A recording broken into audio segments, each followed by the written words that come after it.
नमस्ते माझ्या तमाम महाराष्ट्रातील अभियोग्यताधारकांना माझा मानाचा सलाम. कारण आत्ता यासाठी सलाम की त्यांनी जे मनोधैर्य, त्यांनी जो संयम ठेवलेला आहे त्यासाठी खरंच त्यांना सलाम आहे. मी जयश्री वाबळे झावरे अहिल्यानगरमधून शिव युनिटी फाउंडेशनतर्फे आपलं सहर्ष स्वागत करते अभियोग्यताधारकांनो.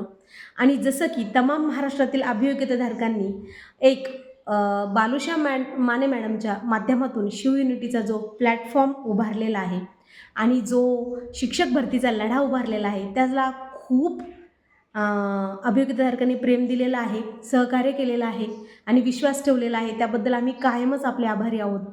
मी एक आजचा व्हिडिओ कोणत्याही संघटनेचा प्रतिनिधी किंवा कोणत्याही संघटनेच्या समर्थनार्थ किंवा कोणाच्या विरोधात हा व्हिडिओ बनवत नाही आहे. सर्वप्रथम हा सगळा विचार करण्यापूर्वी मी आधी एक सामान्य अभियोग्यताधारक आहे. मी स्वतः परीक्षा दिलेली आहे, त्यामुळे मी स्वतः एक सामान्य अभियोग्यताधारक या नात्याने आजचा व्हिडिओ बनवत आहे. कुणाला जर काही पर्सनल घ्यायचं असेल that doesn't matter for me. तुम्ही पर्सनल घेऊ नका एवढीच एक इच्छा करते. आणि आजच्या व्हिडिओचं विशेष प्रयोजन करण्याचं कारण म्हणजे आजचा व्हिडिओ तील तुमच्या मनात सर्वसामान्य सगळ्या अभियोग्यताधारकांच्या मनात पडलेला ज्वलंत प्रश्न म्हणजे या 2025च्या टेटमध्ये जागा किती येतील. तर आजच्या संदर्भातील एकदम authentic, clear and cut, lump sum, almost जवळ नेणारा, त्या आकडेवारीच्या जवळ फिरणारा व्हिडिओ आहे. तर स्टे कनेक्टेड, शेवटपर्यंत व्हिडिओ नक्की बघा आणि शेअर करायला तर खरंच विसरू नका. तर अभियोग्यताधारकांना मला भावी शिक्षकांना या व्हिडिओमधून एकच आवाहन करायचं असेल की आपण जे या लढ्यामध्ये सहभाग घेत असताना अनेक ठिकाणी काही योग्य ठिकाणी आंदोलनं होतात, काही अयोग्य ठिकाणी होतात. परंतु आपल्याला या आंदोलनाविषयी न बोलता सलग आपण स्वतः एक अभियोग्यताधारक म्हणून किती प्रामाणिक आहोत, किती प्रयत्न करत आहोत शिक्षक भरतीमध्ये जास्तीत जास्त जागा येण्यासाठी, हे खूप महत्त्वाचे आहे. तर आम्ही शिव युनिटी फाउंडेशनतर्फे 10 मार्च रोजी आझाद मैदान येथे मोर्चाचं आयोजन केलं होतं. हे जसे की आपणा सर्वांना माहीतच आहे. आणि आंदोलनाची यशस्वीता म्हणजे स्वतः एक 11 वाजताच फक्त 2 तास बसलो होतो आम्ही आणि 11 नंतरच आम्हाला आपले माननीय शालेय शिक्षण मंत्री दादाजी भुसे साहेब यांनी व्यक्तिशः आम्हाला 40 ते 45 मिनिट आमच्या शिष्टमंडळाला भेट दिली. त्याच्या संदर्भात आपले शिव युनिटी फाउंडेशनच्या ग्रुपवर व्हिडिओ आलेलेच आहेत, फोटो पण आलेले आहेत. आणि कारण की आपलं काम बोललं पाहिजे, आपण नंतर बोलूयात, आपलं काम आधी बोलतं. त्याप्रमाणे आम्ही आमच्या शिष्टमंडळांनी दादा भुसेंना आम्ही प्रश्नच वाटून घेतले होते. सांगतो तुम्हाला ताईंनो, आम्ही 4 जणांचं शिष्टमंडळ होते. ॲडव्होकेट प्राध्यापक बालुशा माने ताई, त्यानंतर मी स्वतः, त्यानंतर आमचे बेलेकर सर जे प्राचार्य आहेत आणि आमचे जयदत्त क्षीरसागर सर ते सुद्धा सचिव आहेत. असं 4 जणांच्या शिष्टमंडळाला परवानगी होती आणि आम्ही चौघंच तिथे हजर होतो. आणि आम्ही प्रश्न वाटून घेतले होते की कशा पद्धतीने हे करायचं. आणि आमची थोडीशी जुगलबंदी झाली, त्याच्याबद्दल तुम्ही माहीतच आहे की शिक्षण मंत्री असले तरी काही गोष्टी चुकीच्या असेल तर आपण तिथं जाब विचारला पाहिजे आणि बोललंच होतं. आणि त्यापैकी ॲटलिस्ट आमच्या निवेदनावरच्या तुम्ही जर बघितल्या असेल तर आपल्या निवेदनावरच्या ऑलमोस्ट 2 ते 3 मागण्या त्यांनी लक्षवेधीमध्ये लगेच मांडलेल्या देखील आहेत. आणि सगळ्यात महत्त्वाचा, तिथे चर्चेला आम्हाला बोलावलेलं गेलेलं असताना तर बालुशा मॅडम यांनी महत्त्वाचा प्रश्न विचारला, जसं की तुम्ही शिक्षक भरती कधी करणार आहात.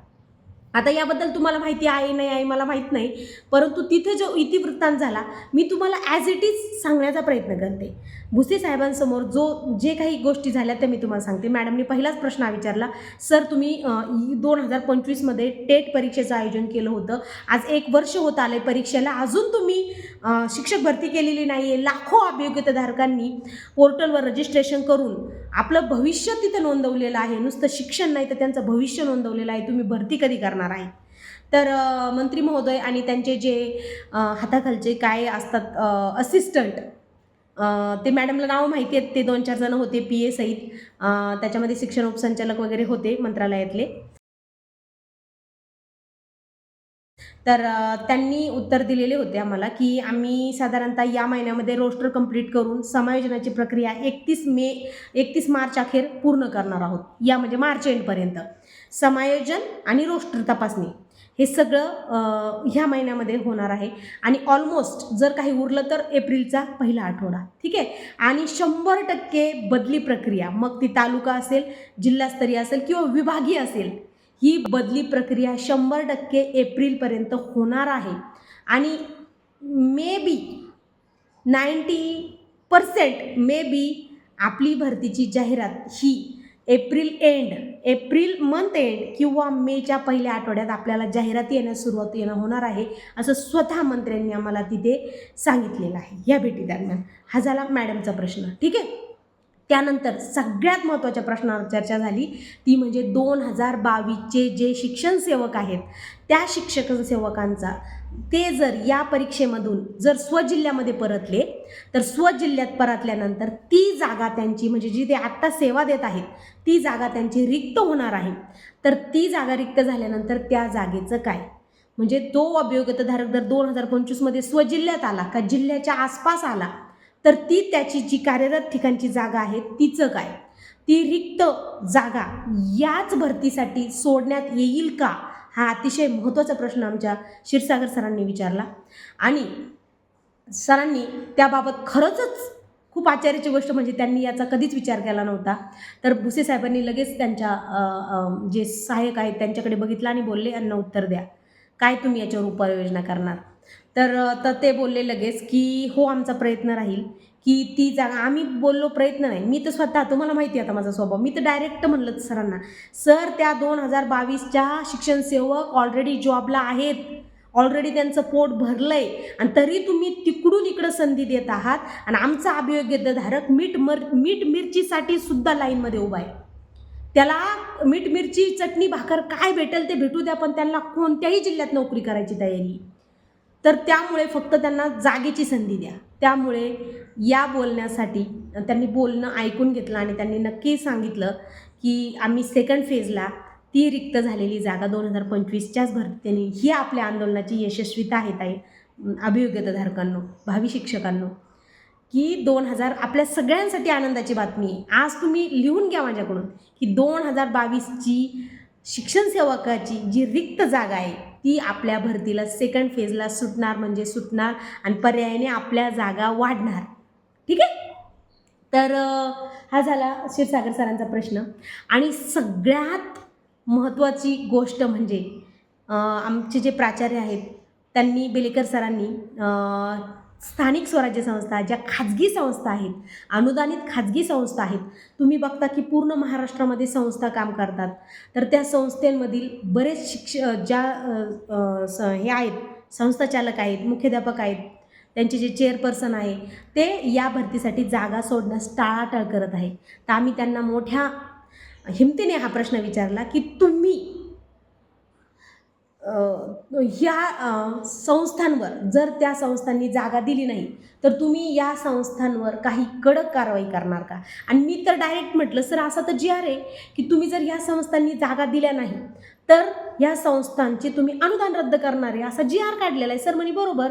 मग म्हटलं, मग लगेच बेलेकर सर म्हणले, मग तुम्ही ती जागा त्यांचं अनुदान रद्द करणार का, त्यांच्यावर तुम्ही ठोस काय कारवाई करणार जर त्या संस्थांनी जागा पोर्टलमधून नाही दिल्या तर तो एक मुद्दा त्यांनी राईटअप केला, लिहून घेतला आणि त्यांनी त्यानंतर 2 दिवसात आम्हाला कळलं की त्याच्यासाठी एक समिती स्थापन केली आणि नाशिक जिल्ह्यातील जी शाळा आहे त्याच्यासाठी एक प्रशासकसुद्धा नेमलेला आहे. आणि या प्रशासकातर्फे आणि या समितीतर्फे सर्व स्थानिक स्वराज्य संस्थांच्या शाळेवर आणि अनुदानित खाजगी संस्थांच्या शाळेवर वॉच ठेवून या जागा जास्तीत जास्त पोर्टलला येण्यासाठी शासनातर्फे प्रयत्न केला जाईल. अन्यथा ज्या शाळेने जागा दाखवल्या नाही त्या शाळेचं अनुदान रद्द करायला किंवा त्या शाळेवर कडकची कडक कारवाई करायला सुद्धा शासन मागे पुढे बघणार नाही. अशा स्वरूपाचं लक्षवेधीसुद्धा भुसे साहेबांनी लावलं आणि त्याचा फॉलोबॅकसुद्धा एकदम पॉझिटिव्ह आलेला आहे आपल्याला. आणि अर्थातच माझ्याकडं जे मुद्दे होते तो कोकण पॅटर्न होता. जो कोकण पॅटर्नचा मुद्दा झाला तर तो तुम्ही आता बघितलायच काल परवा की कोकण पॅटर्नचा मी म्हटलं सरांना, तुम्ही कोकणामधीलच शाळेंना फक्त शिक्षक कायमस्वरूपी देत आहेत, पटसंख्या 20पेक्षा कमी पटसंख्या असली तरी तिथे शिक्षक राहणार आहे, बरोबर. तर तिथं शिक्षक राहील, परंतु आमच्या पेसा क्षेत्रातील 13 जिल्हे आहेत, 359 तालुके आहेत, तिथे सुद्धा आमच्या डोंगराळ भागातील, अतिदुर्गम भागातील, आदिवासी भागातील मराठी शाळा आहे, जिल्हा परिषद शाळा आहे, तिथे देखील पटसंख्या कमीच आहे सर डोंगराळ भागात. तर सरांनी तो एक पॉझिटिव्हली मुद्दा घेतला भुसे साहेबांनी, आणि ते पण त्यांनी मान्य केलं की जिथे जिथे अशा प्रकारच्या शाळा असतील तिथे तिथे कोकण पॅटर्न राबवून तिथले शिक्षक अतिरिक्त होणार नाही याची काळजी घेतली जाईल, आणि तिथे एक शिक्षक तरी कायम राहील याची ग्वाही त्यांनी दिली. आणि तसं लक्षवेधी देखील त्यांनी लगेच विधान भवनात मांडलं, आणि त्या स्वरूपात त्यांनी कोकण पॅटर्न संपूर्ण महाराष्ट्रात कसा लागू होईल याबद्दल माहिती दिली. व्यक्तिशः मी शिवयुनिटी फाउंडेशन व आपल्या संपूर्ण महाराष्ट्रातील अभियोग्यताधारकांतर्फे भुसे साहेबांचे खरंच आभारी आहे, जाहीर आभार मानते मी त्यांचे की त्यांनी या काही प्रमाणात का होईना आपल्या मागण्या ह्या मान्य केल्या. आणि सगळ्यात महत्त्वाची मोस्ट वॉन्टेड जी मागणी होती लिमिटेड प्रेफरन्स, तर तुम्हाला सगळ्यांना मी प्रामाणिकपणे सांगते की लिमिटेड प्रेफरन्स हे कधीही अनलिमिटेड होणार नाही. त्यावर जवळपास 5 ते 10 मिनिट एकाच प्रश्नावर चर्चा झाली. अनलिमिटेड प्रेफरन्स होणार नाही, त्यामुळे आता तो मुद्दा तुम्ही घेऊ नका. आहे त्या प्रेफरन्समध्ये आपल्याला शाळा कशा भेटतील याचा प्रयत्न करा, ठीक आहे. हा झाला मागण्यांचा प्रश्न, आपल्या आंदोलनाची यशस्वीता. आता काही आंदोलनं दिशाभूल करतायत, ती गोष्ट सोडून द्या. आणि काही ठिकाणी स्कॅनर पुरवून आपल्या सर्वसामान्य अभियोग्यताधारकांची लूट होत आहे, अशा प्रकारचे मेसेज फिरत आहे, तर ती थांबवा. तुम्ही कृपया अशा कुठल्याही चुकीच्या आंदोलनाला सपोर्ट करू नका. थोडा संयम ठेवा. सगळी भरती होणार आहे, सगळ्यात जास्त जागा आपल्या या भरतीत येणार आहे, ते पण मी तुम्हाला विश्लेषण सांगते की ऑलमोस्ट आज लिहून ठेवा तुम्ही हवंच तर, ऑलमोस्ट जिल्हा परिषदच्या समायोजनानंतर आणि रोस्टर प्रक्रिया कंप्लीट झाल्यानंतर आणि बदली झाल्यानंतर सुद्धा जिल्हा परिषदच्या 5 ते 6 हजार जागा येणार आहेत. जर याच्यात तुम्हाला काही शंका असेल तर कमेंट बॉक्समध्ये नक्की विचारा. ऑलमोस्ट आपल्याला 5 ते 6 हजार जागा जिल्हा परिषदच्या येणार आहेत. त्यामध्ये ह्या 5-6 हजार जागा लमसंगच सांगते, लमसंग सांगते, ॲटलिस्ट 6,000 प्लस असतील किंवा 5,000 प्लस असतील, बट 6,000च्या आतबाहेर आपल्याला जिल्हा परिषदच्या, निव्वळ जिल्हा परिषदच्या जागा येणार आहेत, ठीक आहे. कशानंतर? रोस्टर तपासणी, बदली प्रक्रिया, समायोजन, याच्या सगळ्या प्रोसेसनंतर आपल्याला एवढ्या जागा येणार आहेत. ऑलमोस्ट खूप मोठी अशी 31 मे 2026 रोजी रिटायरमेंट आहे. त्याही जागा 2,500-3 हजार प्लस, ॲक्च्युअलमध्ये त्या जागा 4,500 प्लस आहे. परंतु लमसंगच बोलायचं ठरलं तर तुम्हाला सांगते की ऑलमोस्ट त्या जागा 3,000 येणार आहेत. तशा पकडून चला 4-4.5 हजार, बट ह्या जागा 3-3.5 हजार येणार आहे. म्हणजे हा आकडा 9 ते 10 हजाराच्या दरम्यान थांबतो, ठीक आहे. झाल्या जिल्हा परिषदच्या एवढ्या जागा. आठवतं का पेपरला एकदा बातमी आली होती की जिल्हा परिषद पहिल्या टप्प्यात 9,000 शिक्षक भरती करणार. तो हा ॲनालिसिस आहे त्याचं की परफेक्ट 9 ते 10 हजार जागा हा फक्त जिल्हा परिषदच्या आहे, ठीक आहे. आणि सगळ्यात महत्त्वाचा आता दुसरा मुद्दा म्हणजे स्थानिक स्वराज्य संस्था, अनुदानित खाजगी संस्था यांच्या जागांसंदर्भात. तर तुम्हाला आज मी लिहून देते की 2022पेक्षा 2025च्या टेटमध्ये आपल्याला 100% या संस्थांच्या जागा जास्त येणार आहेत. त्याचं कारण सांगते. कारण संच मान्यतेसंदर्भात कोर्टचा निकाल हा सप्टेंबर 2025मध्ये लागला.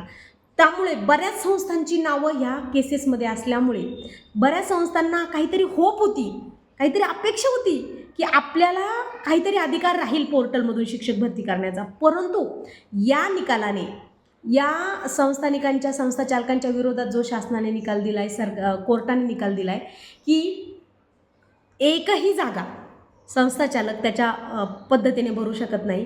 प्रत्येक जागा ही पोर्टलमधूनच त्याला भरावी लागणार आहे. त्यामुळे बऱ्याच संस्थाचालकांचा हिरमोड झाला, नाराजगी झाली. परंतु आता त्यांच्यासमोर पर्याय देखील उरलेला नाही आहे.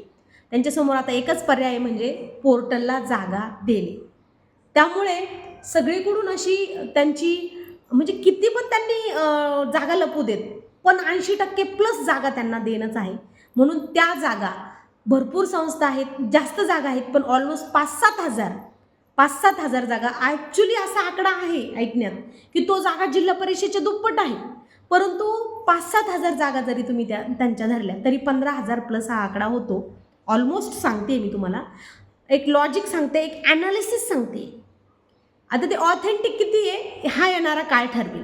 बट तुम्ही जी नाराजगी ठरवली आहे, जी दिशाभूल केली जाते, जे आपल्या अभियोग्यताधारकांना म्हणजे हे डिमोटिवेट केलं जातं आहे, त्याच्यासाठी मी तुम्हाला सांगते की लॉजिकली ज्युनियनली 15,000 प्लस जागा ह्या येणार आहेत. त्यानंतर रिक्त पत्र गैरहजर काय असतील ते आता हे 2022चे तुम्हाला खरं सांगते, ॲटलिस्ट 7-8 हजार 2022चे शिक्षक लोक हे संविधानिकरित्याने परीक्षा देऊन आपापल्या जिल्ह्यात, आपापल्या शेजारच्या जिल्ह्यात परतणार आहे. 7-8 हजार शिक्षण सेवकांनी टेट दिलेली आहे. त्यामुळे ते जर इकडे आले तर ते आपल्या जागा खाणार आहे. परंतु त्या जागा आपल्याला सेकंड फेजला उपलब्ध होणार आहे. 100% म्हणून सेकंड फेजसुद्धा लागणार, सेकंड राऊंड लागणार आणि सेकंड राऊंडला आपल्याला जास्तीत जास्त जागा येणार. त्यामध्ये कन्व्हर्टेड राऊंड असेल, रिक्त पत्र गैरहजर राऊंड असेल, सगळे राऊंड होतील. आणि डिसेंबर 2026 अखेर सेकंड टप्पा, पहिला टप्पा हे सगळं ॲनालिसिस करता 18 ते 20 हजार जागा आपल्या कुठेही गेलेल्या नाहीत. त्यामध्ये ऑलमोस्ट 10-15 हजाराचा टप्पा हा पहिलाच होणार आहे. ॲटलिस्ट 15,000 जागा पहिल्या टप्प्यात येणार आहे आणि नाहीच आल्या ते 10-12 हजार तरी येणारच. सेकंड फेज निश्चितच उर्वरित जागेसाठी लागेल. लमसम 18 ते 20 हजार पदाची भरती या या टेटकडून अपेक्षित आहे. तर त्यामुळे कोणीही नाराज होऊ नका. खूप म्हणजे मी थोडासा अभ्यासच केलेला आहे, त्यामुळं नंतर मी एवढं प्रामाणिकपणे सांगू शकले. यावर तुमचं काही म्हणणं असेल तर कमेंट बॉक्समध्ये नक्की सांगा. काही सुचवायचं असेल तरी सांगू शकता, कारण मी स्वतः एक तुमच्यासारखी सामान्य अभियोग्यताधारकच आहे. त्यामुळे मेरिट वगैरे काय लागेल ते तर सध्या सांगू नका, ते जागा आल्यानंतर ठरवलं जाईल. ठीक आहे. तर सगळ्या अभियोग्यताधारकांना, भावी शिक्षकांना, त्यांना त्यांचं स्वप्न पूर्ण हो, त्यांचं भविष्य सुखकर हो आणि त्यांना लवकरच शिक्षकपदी नियुक्ती मिळो अशी परमेश्वरचरणी सदिच्छा व्यक्त करते, अशी शिवचरणी प्रार्थना करते. आणि हा व्हिडिओ आजचा तुम्हाला नक्कीच आवडला असेल अशी आशा करते. धन्यवाद. जय महाराष्ट्र.